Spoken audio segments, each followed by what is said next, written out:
Sergio, may I get you to affirm just before you start that what you're going to say is the truth to your best of your recollection and your ability to say so? Yes. Thank you. Okay, begin.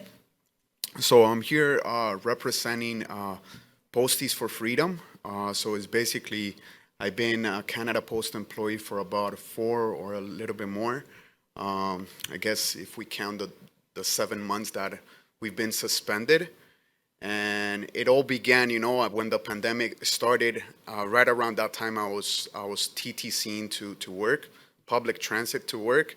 And when we started hearing about the pandemic, and the original numbers was that 1/3 of the population can be wiped out, I was one of the ones that was really scared. I was in the public transit thinking, hey, 1/3 of the bus could be dead soon. So that's where it begins. But very soon, when you start looking at what the mainstream media was saying, you start picking up a lot of inconsistencies, a lot of things that didn't make sense. And then there's some other things that inform me why I should not go with the vax. And it has to do with when I first got married, my wife got really sick, and looking at different options. Of course, in the history of medical, like when it comes to medical stuff, people can make their own choice. You go, you get a diagnostic from one doctor, and then you try different doctors and give you different roads to deal with a situation. That's what we did, and we went down the alternative pathway. So you start learning different things, and like being also a believer, a Christian, you start believing, well, God created us, our bodies are able to heal and stuff like that. So I lean more towards a holistic health, and it just didn't make sense when they started pushing the vax.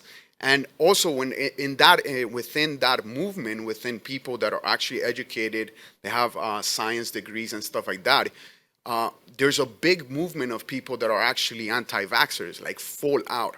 Personally, that's not who I am, but in that group of people, there's a lot of people that have that view. And to be quite honest, to be totally transparent, even to this day, I'm still on the fence about the issue. But about 10 years ago, I learned that in Canada, vaccines are not mandatory. So there's people that walk among us, that go to school, they have perfect regular lives, that never taken one vax. I never knew that, and I learned that you could do it. So that was part of the things that was informing me. I pushed back. I was very outspoken. I stood outside, I think September of 2021. Even before mandates came to Canada Post, I saw it coming. I just thought this is gonna come. And so I stood outside of my workplace.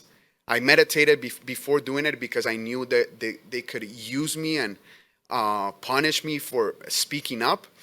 But anyway, I did. I collected about close to 100 signatures, sent it to our union asking them, hey, you guys are going to protect us and you guys are going to represent us, and you guys are not going to allow for us to be fired.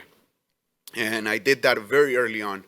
Anyway, what it all came down to is that they never protect. They didn't do anything, and there was about the numbers are difficult to find, but there's I believe the workforce is around 60,000 employees. In the beginning, there was about 6,000 people. I don't know their status, but people that did not want to declare their medical. They had the freedom to keep that personal, and with the pressure and people suspended, losing their ability to provide for their families, the numbers have wind down to close to like 2,000 to 3,000. And I feel really strong about this issue because I feel really strong about tyrannical government that controls the information that goes out. Not till a couple of days ago, where news are talking about Bill C11. So there's a lot of things that concern me because I'm thinking, I'm just not thinking about myself. I'm thinking also about the next generation. What's going to happen with with our kids. Even when it comes to just making choices for yourself. It's totally inconsistent that the same government that wants to tell you that that we're in favor of people making their choice, and when it comes to the abortion issue, which is murdering innocent babies, then they turn around and they say, no, you don't have the freedom to make a medical choice. It's just totally inconsistent. It makes no sense. And like as you can pick up, I have an accent. I'm an immigrant to this country. Canada, I love this country because they have welcomed me, and this is a place known for freedom. But a message to everyone is like, we're losing our freedoms. People might not realize it. You might want to cover your eyes, but the reality is that we're losing our freedoms, and I'm quite concerned about the future of my kids. Yeah. So were you a letter carrier? What was your? Yes, I'm a letter carrier, and yeah, it makes like we're not even close to people. Right. You just go to the mailbox, you put your parcel, couple. And we worked through the thick of the pandemic. Yes, you did. When we were scared, I remember getting in the truck and like putting so much hand sanitizer, changing the gloves 20 times. How many times can you change the gloves when you're dealing with so many things coming from so many different places? I was scared. I'll be totally honest. But Well, lots of people were, right, at the Yeah. beginning. Yeah. Remember Neil Ferguson's numbers were that basically everybody was going to die, so people were, frightened. And so you were a letter carrier. You didn't want to get the vaccine, and the union would not advocate. Is that the point you're trying to make here today? That Yeah. they would not advocate for you? we stood outside of the regional offices. What reason did they give when you? Well, it's always they're always passing down the responsibility to someone else. Oh, I didn't make that's not my responsibility. So I believe it has to do with health and safety. Health and safety, the people within health and safety in Canada Post, you usually have a representative from the union and the corporation, and it was like they were talking the same thing. It's typically when this is my first job that is unionized. And from the get-go, you realize that there's a lot of hostility between the corporation. The corporation says A, the union is saying B. But when it came to this issue, it was like AA. They were saying exactly the same thing, and that's when you start realizing, hey, there's something pretty strange happening here. I can't make any strong accusations. I don't know the details, but you don't have to be a rocket scientist to realize that there's manipulation, there's abuse, and we saw the workflow just get divided. The name calling, the get rid of these anti-vaxxers. These people are ignorant.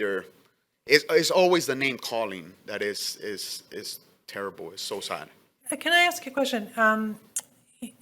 Obviously there was some name calling within the professional ranks at Canada Post, but what was it like for you, I'm wondering, to hear the leadership in this country also kind of fomenting hostility toward unvaccinated people? I don't think we've asked anybody that, and I'd like to know your feelings about that. Definitely.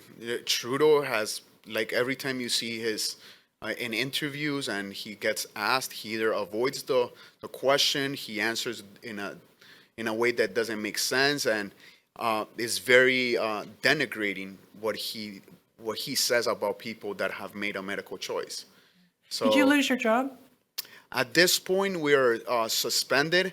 So funny enough, it was suspended, I believe, starting the 20th. So Monday, Canada Post said, no, that's way too fast. We started getting calls, and they're saying like they're gonna bring us back, but they have to prepare a system to receive us, because I guess we're still. I have taken up as a joke the lepers of the 21st century. That's how we're treated, and so they said no. So I guess they're slowly they're gonna start calling people, but I'm speaking also for my coworkers, like I've been in different countries. I have started from scratch like 3 times in my life. I know how to do that. But when I start thinking of coworkers in other cities, small towns, people that have been doing this for 20, 30 years, and you get suspended, like how do you relaunch your life? And unto this day, there's people struggling, people that were making a decent amount of money because Canada is a good employer in that sense. But then you go on, you have to go on for a minimum wage to do anything. And it's so sad. It was like we started about 6,000 of us. We came down to about 2,000. So there's at least 4,000. So we're speaking also for those that got it. Like we reject the whole division. Whatever choice people make when it comes to medical, that's personal. Right? So we support, and we also know people that took it against their will. Yeah. And How we many, just what see like percentage, so many. how many people took it against their will, do you think? Just to get Well, back to because work? in the beginning there's at least 6,000 that were originally suspended. Yeah. And so slowly there's people trying to do all kinds of things. They're trying to get religious exemptions.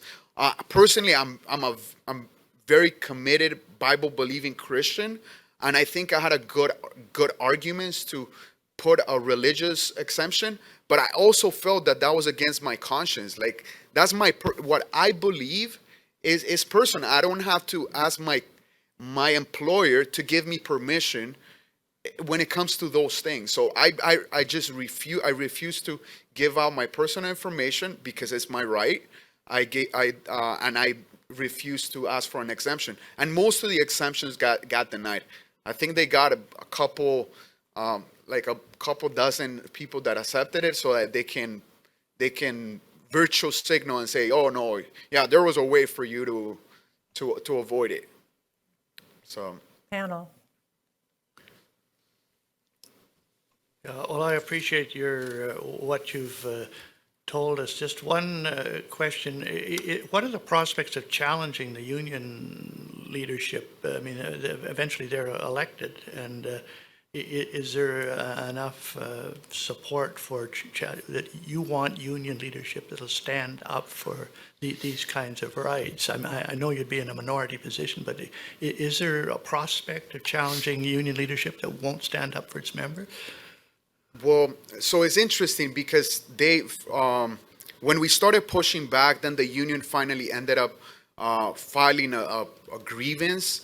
But the union, so the union leadership, they took someone from mainstream media that is using exactly the same talking points, the politicized view about the issue, and he was the one that was supposed to represent us. So what ended up happening with our grievance? It got denied. So it just is like one thing after another, that there's so many inconsistencies that is pointing all in the same direction, that this is all planned by a group of people because it doesn't make sense. Like the union could not have picked a worse person to represent us. And of course we lost it. So they didn't want you to win. They didn't want us. They didn't want to win. No. Okay. Okay. I guess my last question, quick answer. How are you doing financially? Are you still getting a paycheck or no? How is that? No, it was leave without pay, so we have So not. how are you coping then? You're a young guy? And that's why I stood, because I'm okay. I'm young. I'm able to like Do other things. reinvent myself, and Yeah. so I happen to be in a community in my church that has come along and has helped me. Yeah.